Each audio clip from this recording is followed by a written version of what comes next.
शिल्पा शहर की पढ़ी लिखी और होशियार लड़की है, जिसकी शादी उसके पापा के सालों पुराने वादे की वजह से गांव के विकास से हो जाती है।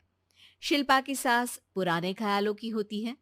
अरे शहर की हो, इसका मतलब ये नहीं कि जो मन आए करोगी। घर के कुछ नियम है जो तुम्हें भी मानने पड़ेंगे। हाँ। मम्मी, मुझे रीति रिवाज से कोई दिक्कत नहीं है, पर ऐसे नियम जिनका कोई मतलब ना बने, वो तो गलत है। हाय, देखो तो। अरे घर आए एक दिन पूरा नहीं हुआ और सास से जुबान लड़ाना भी शुरू। नहीं हो, बहू हो, अपनी हद में रहना सीख लो। हाँ। इतने में विकास भी वहां आ जाता है। माँ, मुझे लगता है शिल्पा को घर रहने की जगह दुकान चलना चाहिए। इसकी नई चीजों की समझ और सोच हमारे बिजनेस के लिए बहुत अच्छी रहेगी। बेटे की बात सुनकर माँ को बहुत गुस्सा आ जाता है। अच्छा, अरे बीवी के आते ही तेरे तो सुर बदल गए। अगर ये दुकान जाने लगी तो गांव में क्या इज्जत रह जाएगी हमारी है। लोग क्या कहेंगे। ये कहीं नहीं जाएंगी बस। हाँ। माँ के आगे और कुछ बोले बिना विकास वहां से चला जाता है और सास शिल्पा को घर के कामों में लगा देती है। उसी रात विकास और शिल्पा साथ बैठकर बातें कर रहे होते हैं। मम्मी ऐसा क्यों सोचती हैं कि औरतें कुछ नहीं कर सकती, और उन्हें लोगों की इतनी चिंता क्यों है? पापा की डेथ के बाद माँ ने दुकान संभालने की कोशिश की थी, पर लोगों ने उल्टी सीधी बातें सुनाकर उनका आत्मविश्वास इतना गिरा दिया कि वो कुछ कर ही नहीं पाई और सोचने लगी कि शायद औरतें ये सब कर ही नहीं सकती। इसलिए उनसे भी नहीं हुआ। लोगों की यही तो दिक्कत है, उन्हें अपने से ज्यादा दूसरे की जिंदगी में स्वाद आता है। वैसे लोग जिनसे डरते हैं ना, उन्हें ही तोड़ने की कोशिश करते हैं। आप फिक्र मत करो, मम्मी की सोच बदलने का तरीका है मेरे पास। और अगले ही दिन से शिल्पा अपनी सास की सोच बदलने और लोग क्या कहेंगे के डर को खत्म करने की जद्दोजहद में जुट जाती है। मम्मी, आपको पता है, गीता, बबीता, अरे जिनके ऊपर दंगल फिल्म भी बनी है, मैं फिल्म बिल में नहीं देखती। हाँ। वो हरियाणा की लड़कियां हैं। दोनों रेसलर हैं। उन्होंने जब ये शुरू किया था ना, तो लोगों ने बहुत बातें बनाई, बुरा भला बोला, मजाक भी बनाया, लेकिन उन्होंने ना किसी की सुनी, ना अपने ऊपर से विश्वास खोया और ना ही हार मानी। और देखो आज किस मुकाम पर है। अरे तो ये सब मुझे क्यों सुना रही है। हाँ। नहीं नहीं, बस ऐसे ही, हमें अपने आसपास की खबरें तो रखनी चाहिए ना। ऐसा कहकर शिल्पा अपनी सास को सोच में डालकर वहां से चली जाती है। अब शिल्पा हर दिन दुनिया के अगेंस्ट अपनी हिम्मत से सक्सेसफुल बनने वाली लड़कियों की कहानी अपनी सास को सुनाने लगती है। इसी तरह कुछ समय बीत जाता है। और माँ, आजकल बहुत चुप चुप रहती हो, सब ठीक तो है ना? बस कुछ सोचती रहती हैं, इसीलिए ज्यादा बोल नहीं पाती। ऐसा क्यों हुआ माँ? कोई दिक्कत है क्या? अरे तेरी पत्नी ही दिक्कत है। है? मैंने क्या किया?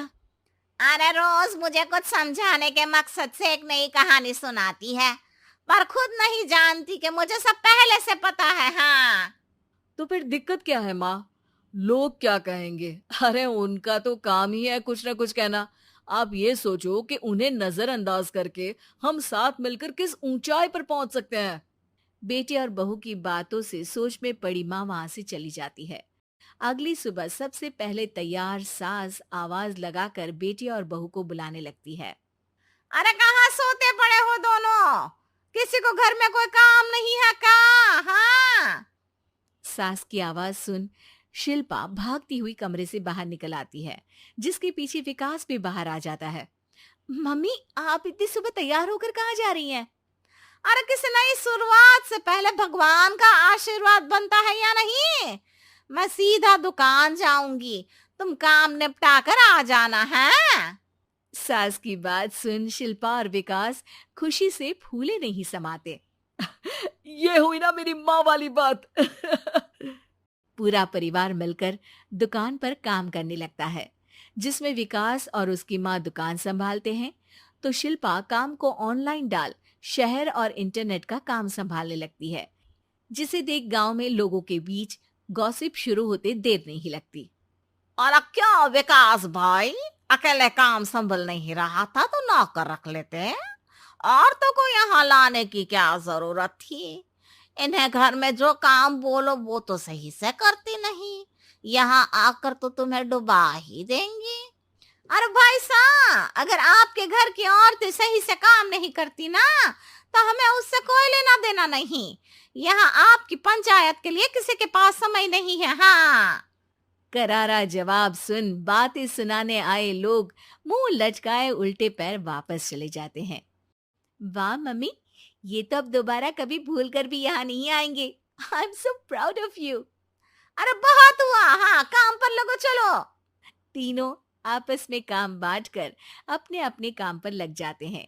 इसी तरह दिनों के साथ महीने बीतते हैं, जिसमें शिल्पा की पढ़ाई, विकास की मार्केट स्किल और सास की फाइनेंशियल मैनेजमेंट से उनकी दुकान बहुत अच्छा बड़ा बिजनेस बन जाता है, जो गांव के साथ साथ शहर में भी अच्छा खासा मशहूर हो जाता है।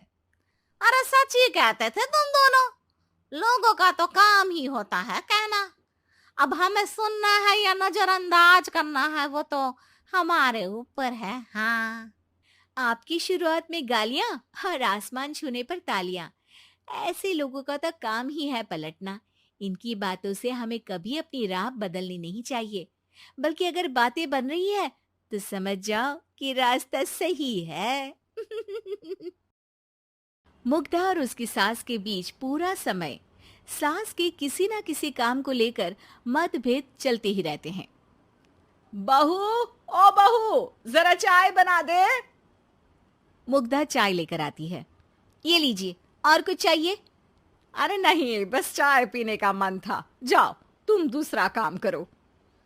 चाय पीने के थोड़ी देर बाद सास दोबारा मुग्धा को आवाज लगाती है। अरे बहू रे, आओ बहू, जरा हलवा तो बना दे, मीठा खाने को मन हो रहा है।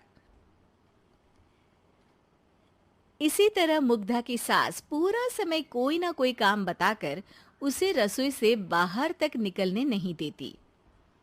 कभी चाय, कभी हलवा, कभी पानी तो कभी दूध, हर समय खाने को चाहिए, और उसके लिए अपने हाथ पैर बिल्कुल नहीं हिलाने। परेशान किया हुआ है इन्होंने। सास की जबरदस्ती परेशान करने की आदतों से दुखी मुग्धा एक शाम सचिन के साथ अपने कमरे में बैठी हुई बात कर रही होती है। सुनो जी, मम्मी जी की ये जानबूझकर मुझे परेशान करने की फरमाइशों से मैं बहुत फ्रस्ट्रेट हो चुकी हूँ। पूरे दिन में 1 सेकंड का आराम नहीं मिलता। रसोई से बाहर कदम रखती नहीं कि बहू ये बना दे, बहुरी वो बना दे। अरे इनकी फरमाइशें चलती ही रहती है।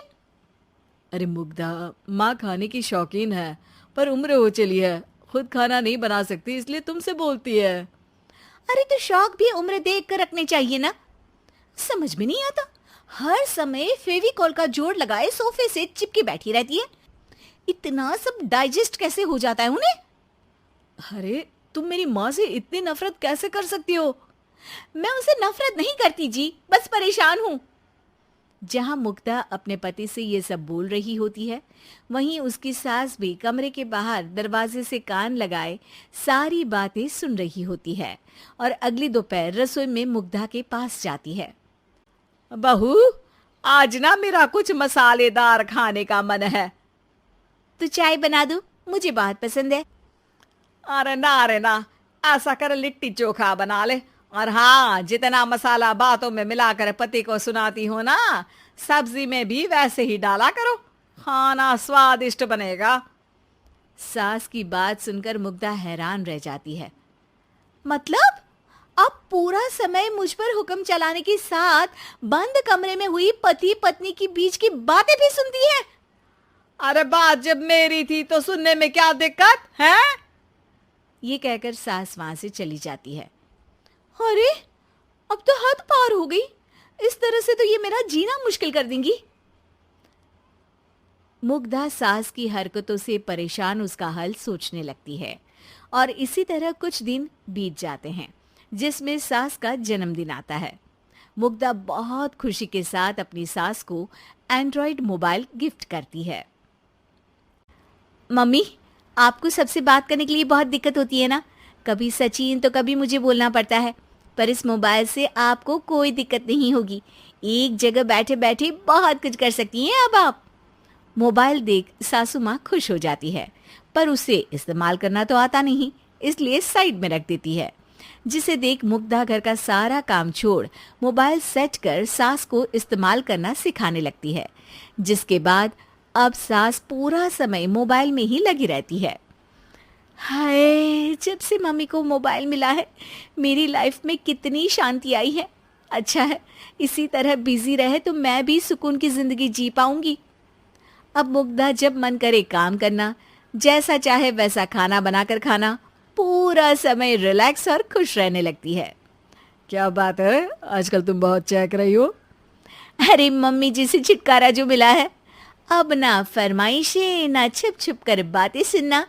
अच्छा, तो मोबाइल गिफ्ट करने की ये स्कीम थी।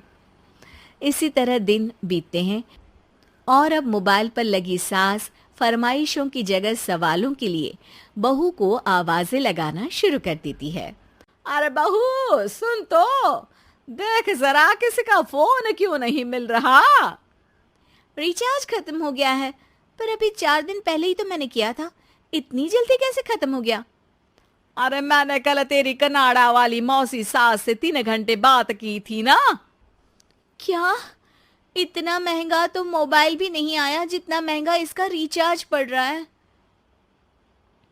इसके बाद तो जैसे मुग्धा के दिन के 24 घंटे में से 20 घंटे सास के पास उनके मोबाइल रिलेटेड प्रॉब्लम सॉल्व करने की ड्यूटी ही बन जाती है। अरे मुग्धा, ये मोबाइल में अचानक तेरी मौसी सास की शक्ल क्यों दिखने लगी, और ये तो हिल भी रही है। मम्मी, ये गूगल डुओ का वीडियो कॉल है, इसमें आप बात करने के साथ एक दूसरे की शक्ल भी देख सकती हो। अच्छा, ये तूने मुझे पहले क्यों नहीं बताया? अब बताने के लिए पहले नहीं बताया।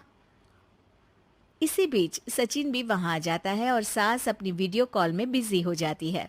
क्यों, सास बहू में क्या गपशप चल रही है? इसे गपशप नहीं, दिमाग का दही होना बोलते हैं। पर तुम तो मम्मी को मोबाइल देकर बहुत खुश थी, फिर क्या हुआ? हाँ, उसका सुकून भी कुछ ही दिन मिला। अब घर के टंटे खत्म हुए तो मोबाइल की टिंग टिंग शुरू हो गई। देखो भाई, कुछ पाने के लिए कुछ खोना तो पड़ता है। आखिर तुमने मोबाइल अपने फायदे के लिए ही तो दिया है, तो फिर सवालों के जवाब भी देने पड़ेंगे, क्योंकि जब तक उनके हाथ में ये फुंथरू रहेगा तुम्हारी लाइफ में प्राइवेसी और सुकून रहेंगे। कहने का मतलब है अगर इससे प्यार बढ़े तो दाग अच्छे हैं। अरे मुझे पहले दिन से ही पता है मोबाइल किस मकसद से दिया गया है, भूलो मत, इससे पहले मैं बातें ही सुनती थी। सास की ये बात सुनकर मुग्धा शॉक में और सचिन हंसता रह जाता है।